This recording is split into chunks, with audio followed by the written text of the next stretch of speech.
আসসালামু আলাইকুম দর্শক, মার্চ ফর গাজা যে কর্মসূচি চলছে আজকে, সকল দলের একত্রিত যে কর্মসূচি আজকে, জামাত, বিএনপি, ইসলামী আন্দোলন বাংলাদেশ, খেলাফত মজলিস সহ সকল দলের যে মার্চ ফর গাজা কর্মসূচি চলছে, সেই মার্চ ফর গাজা কর্মসূচিতে দেখছেন যে একদল যুবক তারা কিন্তু ফ্রি শরবত পান করাচ্ছেন। আন্দোলন যারা এসেছেন সেসব যারা আন্দোলনকারী এসেছেন দেশের বিভিন্ন জায়গা থেকে, তাদেরকে কিন্তু ফ্রি শরবত খাচ্ছেন এবং পুলিশ সদস্যকেও দেখছেন যে তারা ফ্রিতে শরবত খাওয়াচ্ছেন। দেখছেন পুলিশ সদস্যরাও কিন্তু এখানে ফ্রিতে শরবত পান করছেন। দেখছেন যে তারা কিন্তু ট্রাক ভরে শরবত নিয়ে এসেছে এবং ট্রাক ভরে শরবত কিন্তু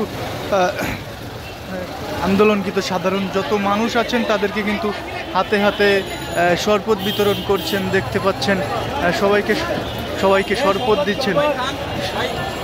থ্যাংক ইউ ভাই।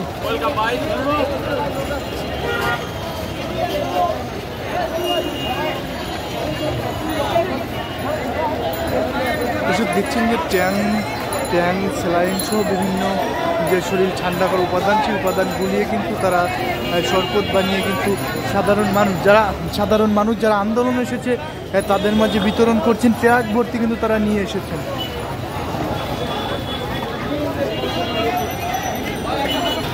দর্শক দেখছেন যে ট্রাক ভরে কিন্তু তারা শরবত বিতরণ করছেন, রাস্তায় যাচ্ছেন এবং যাকেই পাচ্ছেন তাকে কিন্তু তারা শরবত দিচ্ছেন। কারণ প্রচণ্ড গরম রাজধানীতে, সেই গরমে মানুষের তৃষ্ণা মেটাতে তারা কিন্তু এই মহৎ উদ্যোগটি গ্রহণ করছেন। দেখছেন যে তারা ট্রাক নিয়ে কিন্তু যাচ্ছেন এবং যে সারা দেশের বিভিন্ন স্থান থেকে যে আন্দোলনে এসেছেন সাধারণ মানুষ সহ যারা এসেছেন আজকের এই মার্চ ফর গাজা কর্মসূচিতে, দেখছেন যে ট্রাকে করে তারা শরবত দিচ্ছেন এবং দেখছেন যে মানুষ কিন্তু সেইখানে শরবত খাচ্ছেন এবং নিজেদের তৃপ্তি মেটাচ্ছেন।